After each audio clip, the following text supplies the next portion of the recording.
going to tell you about Tanzanian tea. When we were in Tanzania last summer, they would feed us this beautiful breakfast at the hotel. And then we would get in the bus and drive to the host site where we were going to spend the day working. And when we got off the bus, somebody would say, "Would you like tea?"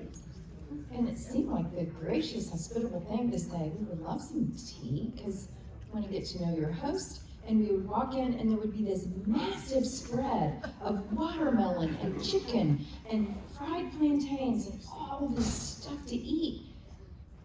And we had just come from breakfast, but we would eat it. And then we would work a little while, and then they would say, "It's time for lunch." So about the third day, I'm a slow learner, I said to Daudi, "If we're having tea, we're skipping breakfast and lunch."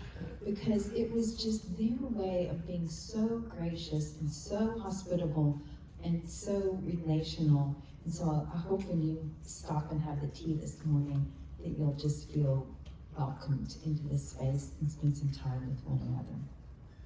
Let me introduce our guest speakers today. Daudi is the ELCA regional representative for East Africa, supporting 5 countries in Africa, and not just working with them, but supporting their relationships with the Lutheran churches in the United States of America. I first met Daudi through our denomination from the Week of Compassion, because he, in the globe, in the world, we work in partnership. And so he was actually in a partnership meeting with the Disciples of Christ leader of the Week of Compassion, and we met on a Zoom call or a telephone call, and even over that electronic connection, I could tell there was something special about him. And he invited me to come on my sabbatical in 2023, and then he hosted our service learning group in 2024. I just told him he's a great example of Mike's image in the sermon today. He walks gently upon the earth. He is a masterful leader, a wise theologian, a leader in public health, education, gender justice, and humanitarian relief.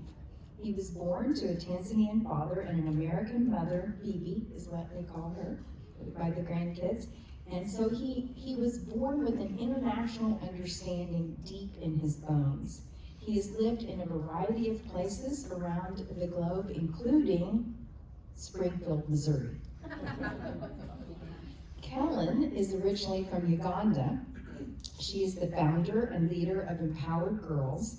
And while we were in Tanzania, we were listening to her speak one day to a group of school leaders and students, and somebody whispered in the back of the room to me from our delegation and said, "She could lead any Fortune 500 company in the world."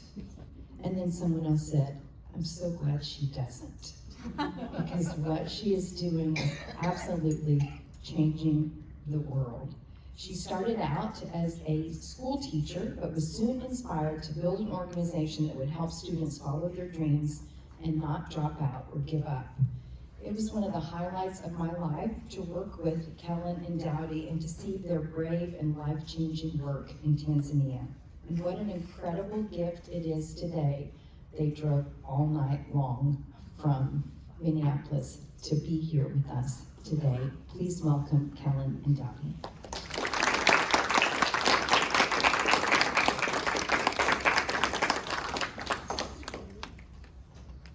Good morning. Good morning. Okay, let me start with a question that I'm going to ask 3 people to answer. Why are you here? Like, why are you here now in this room? Or what has brought you here?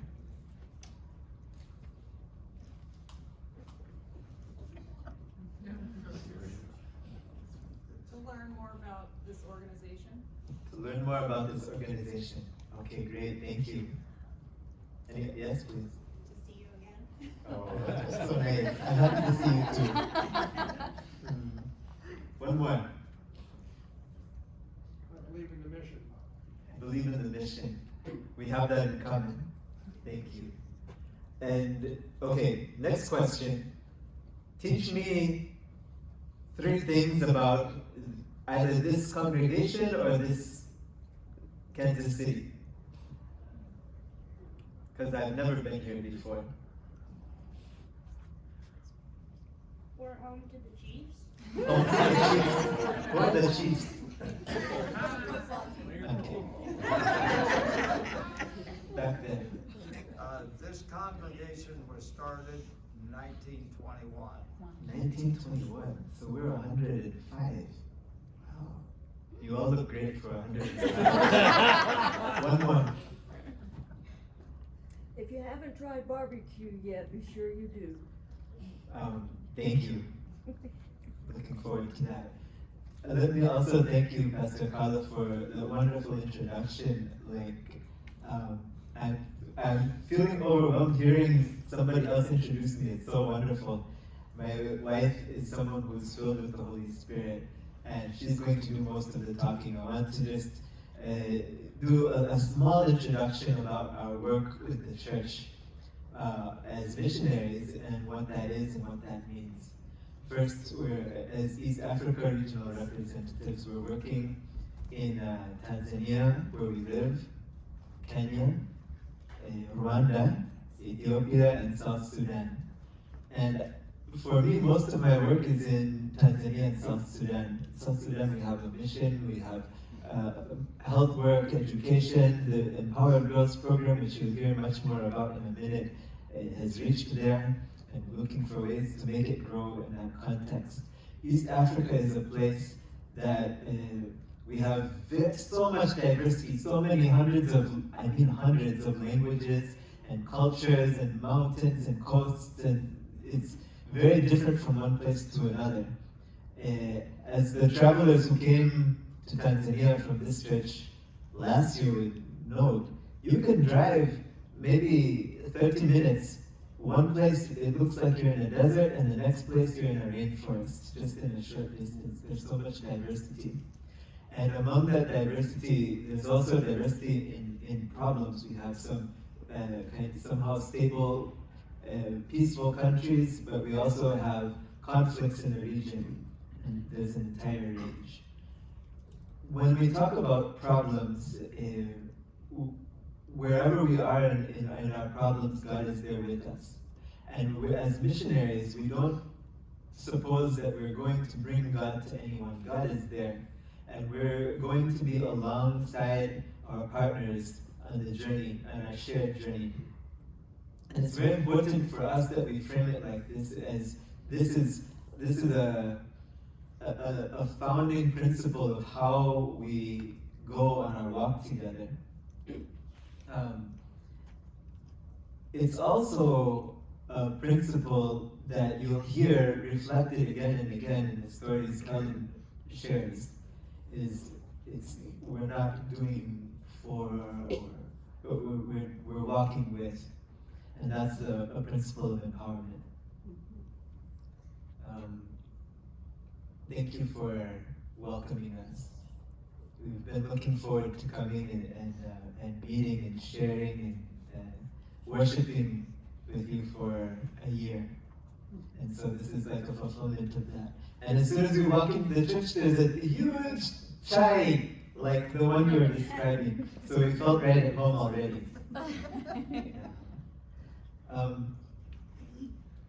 I wrote notes, but I think we've covered them.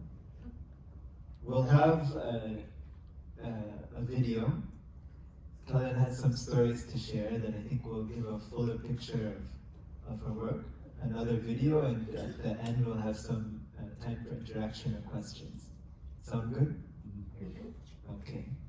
So let me welcome you to come and share more. Thank you.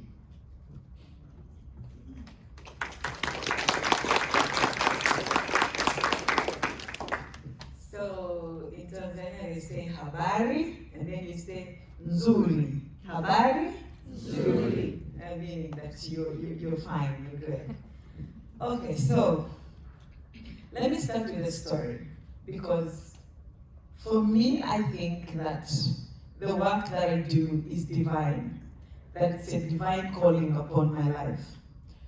My mother got pregnant as a teenager, So she dropped out of school. She was chased away from home, and she got married to a much older man and became his fourth wife.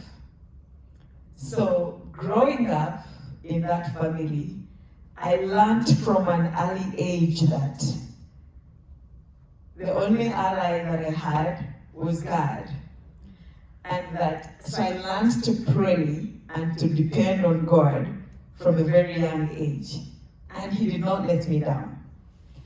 So, even when I was a little girl, I would go to God to ask for a pencil, to ask for a pen, to ask for anything. And somehow He always made a way. So I always believe that where I am right now is a miracle, because every step in my life has been a miracle. So I'm someone who does not always believe that things have to be there for life to be good. I think I walk by faith. That scripture really works very well with me. So when I graduated from university and became a high school economics teacher, for me, I saw it as a miracle. And I believe that every girl, no matter what circumstances are surrounding you, that you can still make it if you believe in yourself and if you believe in God. So, God birthed something in me that I wanted every girl around me to make it and be better than me. So, with my high school teaching job, I was able to take back all my siblings to school. We're 6. They've all finished university and they are all working. I was able to build my mom a decent home, bring tap water at home and electricity, which are things you don't take for granted in the village. So, and now I have an organization that works with more than 3,500 girls every year. So to me, if I can make 10 more Kellens, that's a village transformed. So for me, that was my mission. And so when I started Empowered Girls, I did not have anything. I had my voice, and that was more than enough. I think God added some power in it and favor. And so my theory is that if you empower a girl to know her worth and value, then she takes control of her life, makes great decisions, and then stays focused to achieve those goals and dreams that she has, then she'll be able to achieve her potential and bring change in her community. So for several years, I only worked with girls. But then I realized that in these pastoralist communities, the people surrounding the girl have power over her future. The boys, the parents, the teachers, the local government leaders, and the traditional leaders. So then I expanded our approach to include the people surrounding her, empowering them to have the skills to be able to support the girl to stay in school and thrive and be able to pursue meaningful opportunities.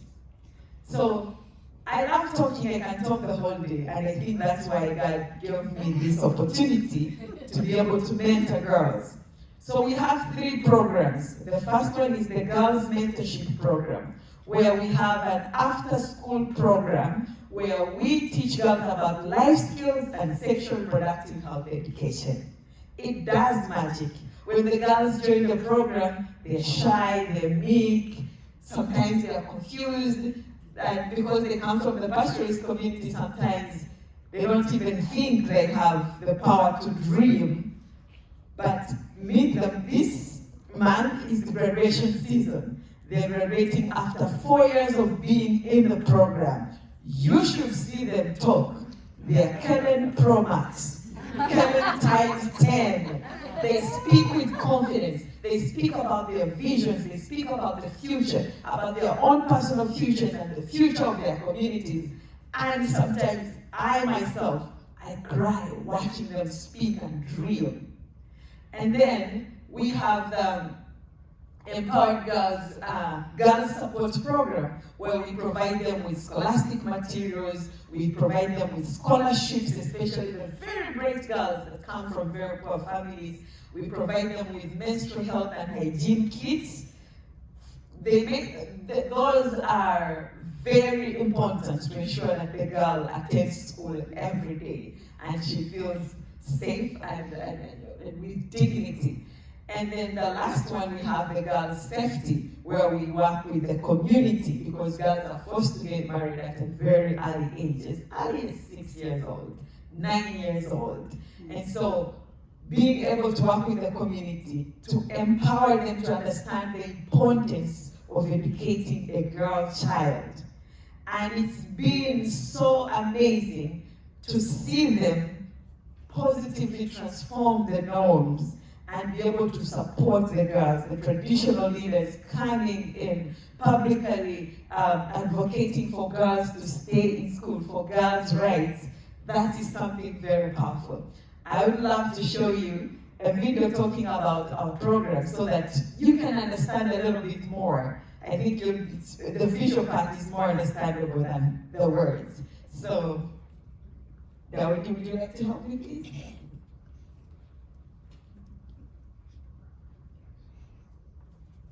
Every girl is born with dreams, gifts, and unlimited potential.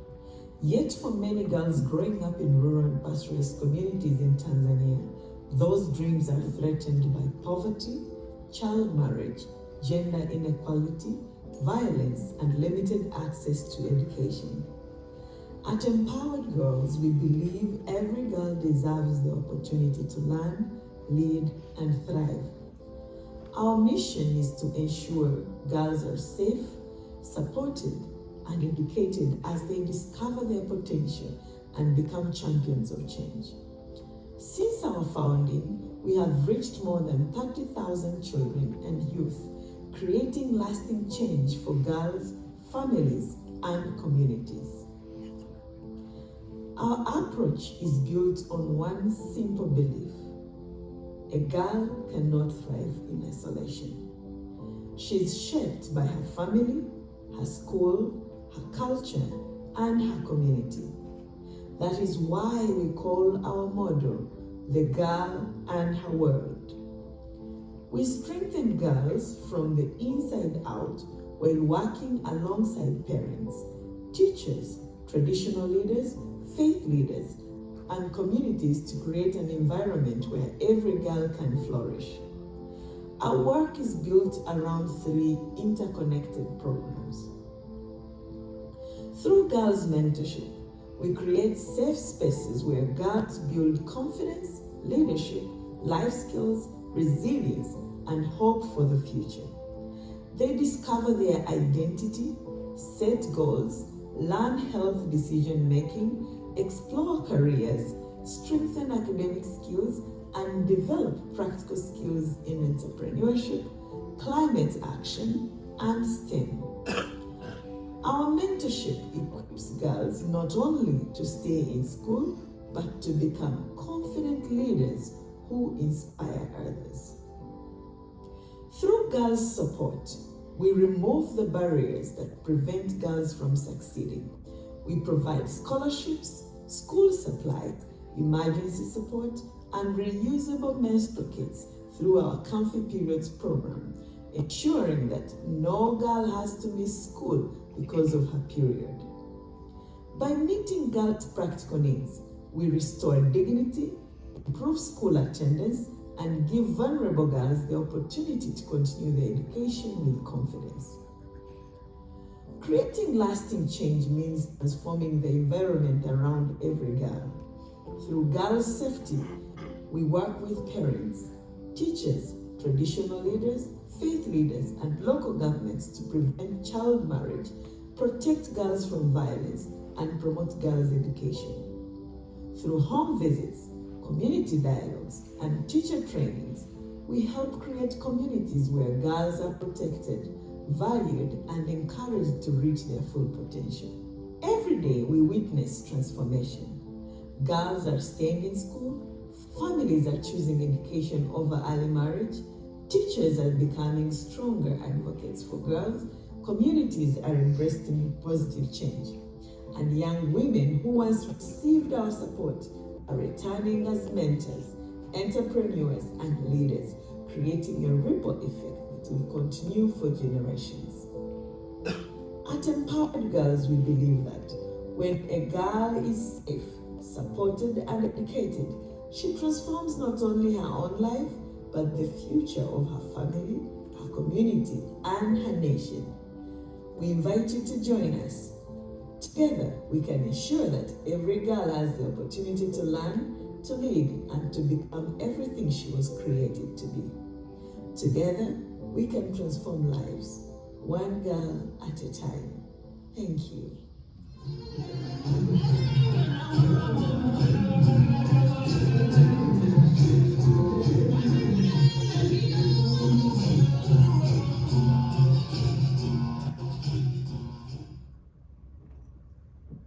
Okay, so that's a glimpse of our everyday today work with Empowered Girls. Isn't it fun? Looks like fun, yes? I want to tell you a story about a girl who inspires me every day. She lives with me in my house right now. So when these girls join the program, as I told you, they're shy and meek, and sometimes they don't even know what they want to become. So her name is Kalaini. Kalaini joined the program, and she worked very hard. She discovered that she wanted to be a teacher. And she worked very hard in school and passed her national exams and was selected to join high school. And when she went back home for holidays, the father married her off. At first, when she had the rumors that they're going to marry her off, she ran away to another village. They tracked her and brought her back home. And now this time, they called the husband's family to come and take her. So they took her to the husband's family. By then, Kalaini was only 15 years old. So we teach them what to do in such a circumstance. At first, she thought she could do it without calling us. But now, she cooperated, because if she had refused, then you get beaten up until you accept. So she went to the husband's family, she cooperated, and now was trying to find a way of getting out of this marriage. Now, before the wedding ceremony, she stayed for 2 days, she cooperated, she did the chores. Everyone believed that she's okay, she's going to stay. At around 11 p.m., she asked the mother-in-law if she could go outside for a short call. And Kalaini, it was raining heavily. She was like, I really need to use the bathroom. The bathrooms are outside. So Kalaini ran away in the rain for 2 days, for 48 hours, day and night, no food. It was the rainy season, being rained on. Maasai villages are in the rural communities, and remember, there's also wild animals. What was going on in Kalaini's head was to get to a safe place and continue with her education and live her dream of becoming a teacher. So when she reached to the road, she stopped the car and explained to them and told them, please, I need a phone. So she called us, and we asked the driver to take her to a safe place and give her to a guest house, give her a place to sleep, and we shall pay. And then we rescued her. We took Kalaini in, we gave her a scholarship. She went to high school. She finished in May, and when the results came back, she has passed with flying colors. In October, she will be joining university to become a high school teacher. She's so excited. She talked with her parents and told them that, I gave her the freedom to talk to her parents. She told the parents that, I forgive you because you're doing what every other parent in the community is doing. But I want you to know that I love you and I don't disrespect you. I want to finish my degree, and when I'm done, I can get married. And if it's okay in my head, I can marry the man you chose for me. But if not, I want to choose my own husband, and at my own time, and at my own pace. So that is what happens to the girls who go through our program. Something in them stirs up, and they want to live that dream. They want to make their community better. There are so many other stories of girls just like Kalaini. Some of them even standing up against forced marriage as early as 9 years old, as early as 6 years old. Now, I would like to show you the video of the people who came to Tanzania and the progress we have made since then. Thank you. But I want you to know that whether you're in Tanzania or not, this is your story too, because they are part of you.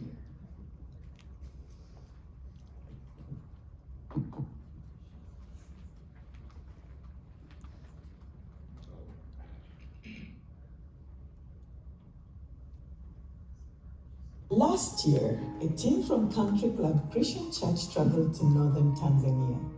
Whether you were on that journey or supported it from here at home, this story belongs to all of you.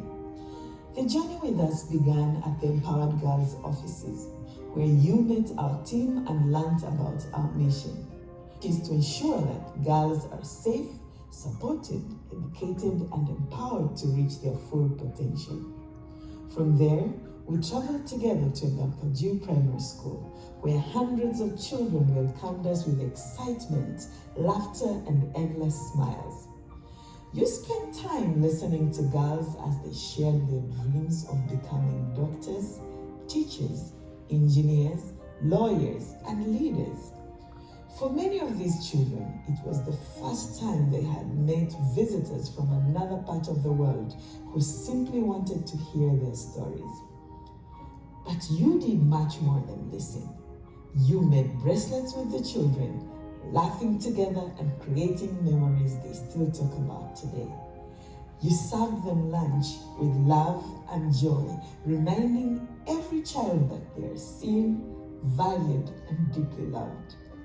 Then, together you planted fruit trees around the school gardens. Each tree was given a name, becoming a living symbol of friendship between your congregation and the children of Engaruka. Long after this visit, those trees will continue to grow, providing fruit, shade, and a lasting reminder that hope was planted here.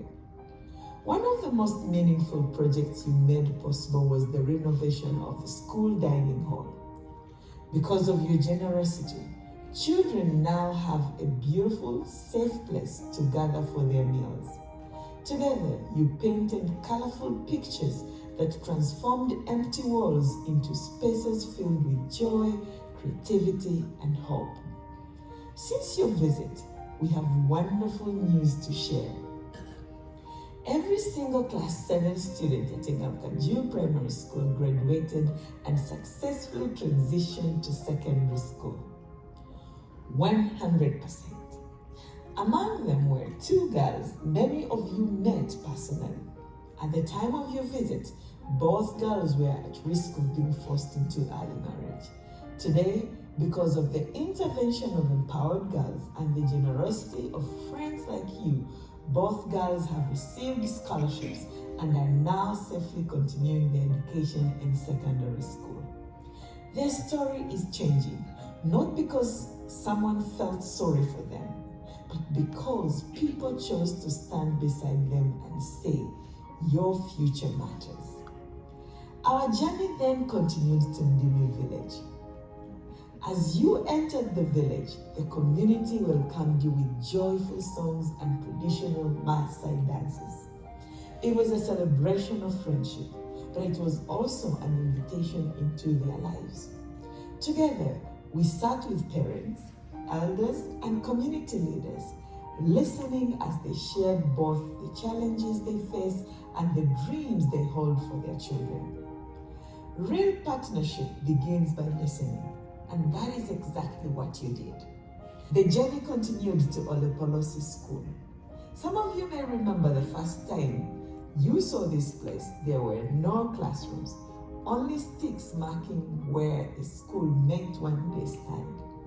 Today, that dream has become a reality. Through the partnership between Empowered Girls and the local community, 2 temporary classrooms now stand where these sticks once were. Today, 153 children come to school each day to learn, grow, and dream. You served porridge to these young learners, sharing smiles and encouragement with children whose education journey is only just beginning. Last year, 30 children graduated from Olopolosi and continued to boarding school, something that would have been unimaginable only a few years ago. Today, parents who once questioned the value of education are proudly sending their children to school, believing that education can transform their future. Then, this year in March, tragedy struck. Severe floods devastated Kanjui Primary School. Children lost mattresses, uniforms, shoes, school supplies, bed sheets, and many of the basic necessities they needed to continue learning.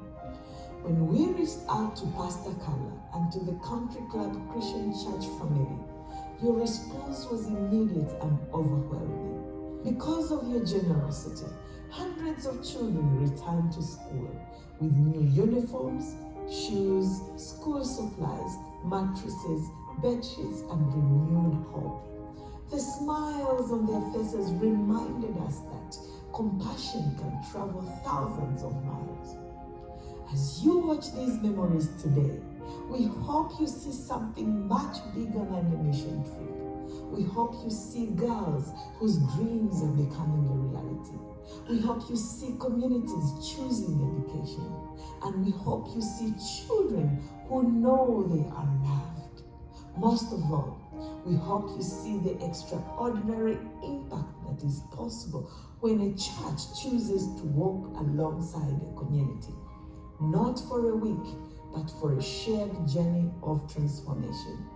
On behalf of every child, every family, every teacher, and every community whose lives you have touched, thank you. Thank you for praying. Thank you for giving. Thank you for coming. Thank you for believing in the potential of every child. Together, we're changing lives, one child, one family, and one community at a time. And this is only the beginning. Thank you, Country Club Christian Church. The seeds we planted together are growing.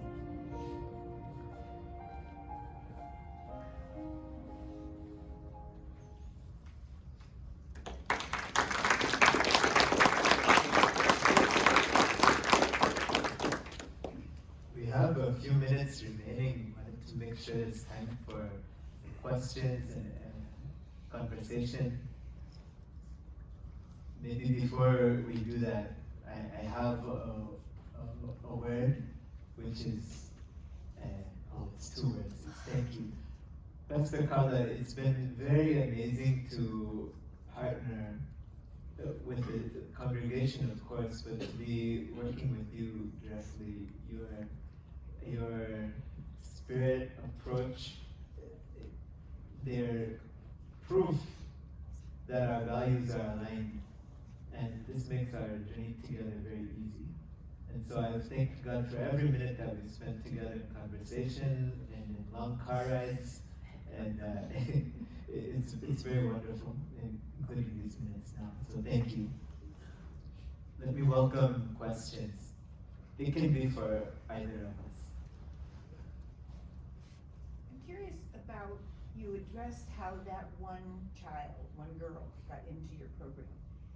Do the girls always have to take the initiative themselves with their parents, or do you recruit them, or do you spread word? I mean, how does that all happen? So we partner with the schools in the rural pastoralist communities. So every child in that school is welcome to join the program because each one of them has a challenge. So we work with all of them, whether you're a Muslim or a Christian, a boy or a girl. So they are all welcome. And that is the only way we can be able to reach out to more children. And once they're in school, it's okay to monitor them so that the parents don't marry them off. It sounds to me like there's a conflict in the between the father and the daughter wanting to do this. So Yeah. how is that resolved? So, for the Maasai, can you explain the hierarchy first? There's a world order. There's in that worldview of Maasai people, and in general pastoralists, people who their livelihoods are based on cows and goats. At the top of the hierarchy, who do you think is there? It's men. Oh, sorry, it's actually cows. Cows are the top. Cows are almost sacred. They're venerated. And then below cows is men. And then below, men are the managers of the cows. And below men are children, because children take care of the cows, particularly boys. And below them is women, because women are taking care of the boys. And so when you grow up, and girls are down there at the bottom. So when you grow up in that mindset, in that worldview, it affects how you see yourself in your position and where you're going to go. And so the girls are married off. When a girl is born, she's born to be married off to bring in cattle. So that's the norm. And so it's not like really a conflict. So for a family, it depends on how education is a priority. For families whose education is a priority, they will allow the girl to go to school. For families who cows are the priority, they will look for every opportunity to marry off that girl. And so, if you sit with the parents and help them to find an alternative way to get cows, or to help them understand that if this girl goes to school, she'll be able to support you in a way that is even more than cows. So most of them understand, and they're willing to let their children go to school. So it all depends on how you approach them and you help them to understand. And tell them how many schools you work with and how many girls are in it. So we work with 6 schools, and we have more than 3,500 girls in those schools. I'll add to your question. The easy thing to do is to say, our way of education, our way, is correct, and your way of marrying off is incorrect. But we believe that parents want the best thing for their children. And so the people who are marrying off their children, they're not the villains in this, but they're stuck in an old-fashioned understanding of how to get what's best for your children. So one of the things that Kellen does really well is go into a community with respect and asking critical questions and helping people question the assumptions that their worldview is based on, that the old way of doing things is the only way or even the best way.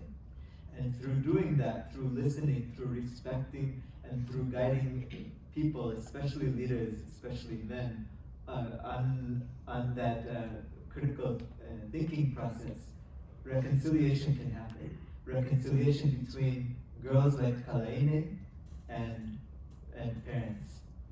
This is a slow process and difficult, but it's so beautiful when it happens, and it happens often. Do the parents pay tuition? How do you fund this school? The schools, most of the schools that Empowered Girls work with are government schools or public schools.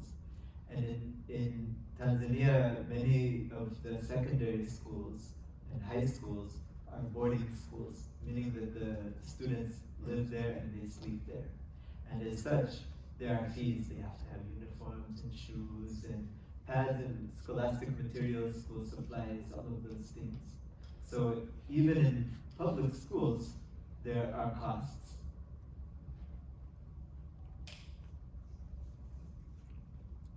After they get through college, do they still maintain some of their old roots? After they get through college, do they maintain their old roots? Yeah. Let me answer if you don't mind, because I'm going to praise you.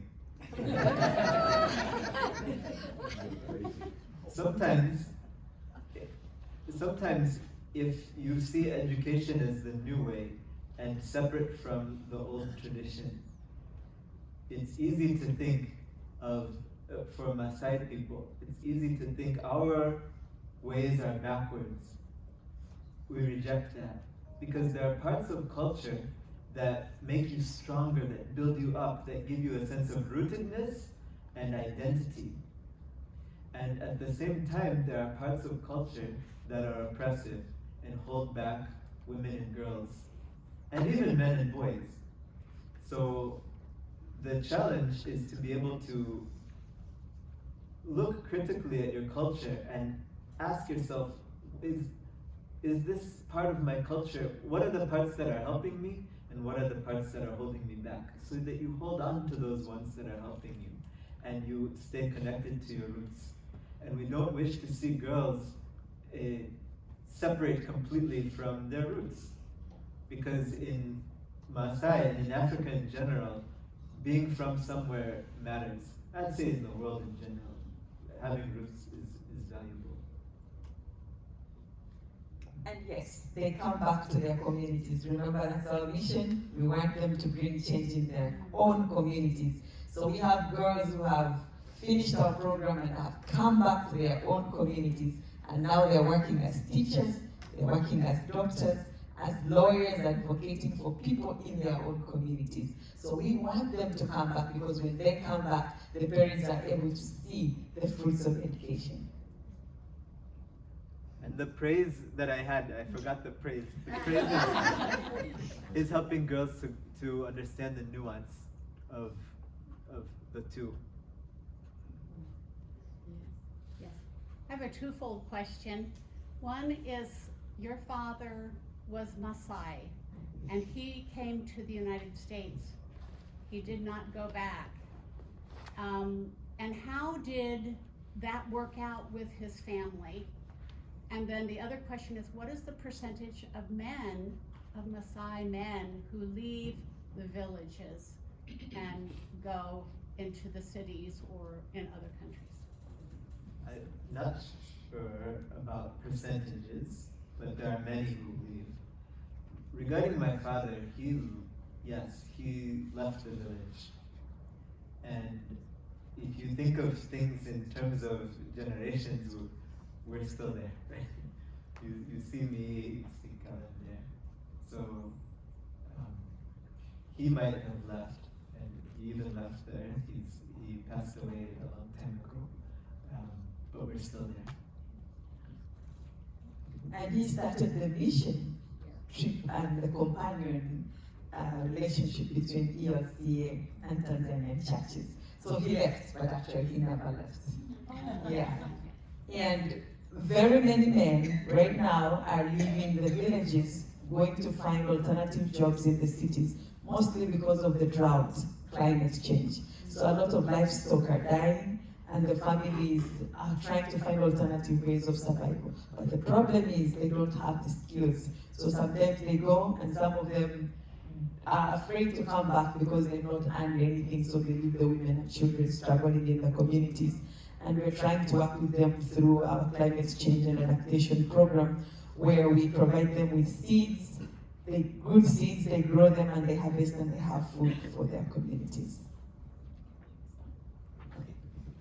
I'm sure there's some more questions, but I see we're getting near the end of the hour, so maybe we'll take 5 minutes at the end if you want to just visit. And I'm going to ask that you, the three of you, is Solomon and Shaddai somewhere else? I'm going to ask that you stand here and that we all stand and raise our hands and say a blessing over you.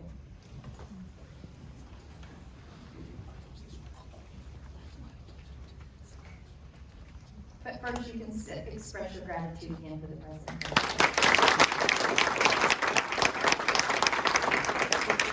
And so raise your hands in an attitude of prayer. God, I pray that you would bless Shaddai and Solomon and Daudi and Kellen, and may the spirit that you have created in this world go between us so that we can continue to walk alongside together. Empower them as they also are human and get tired and weary, and so strengthen them with the miracle of your spirit, that they may always know that the presence of Jesus lives within them and that they can continue to work miracles. Thank you for their presence with us today, and help all of us do whatever we can in the places where we live to empower all your children. In Christ's name, amen. Amen. And we have some bracelets that the girls make. So if you want to buy one to support the girls, that is good. And we also brought some magnets if you want to remember us and pray for us. Thank you. They're right at the back.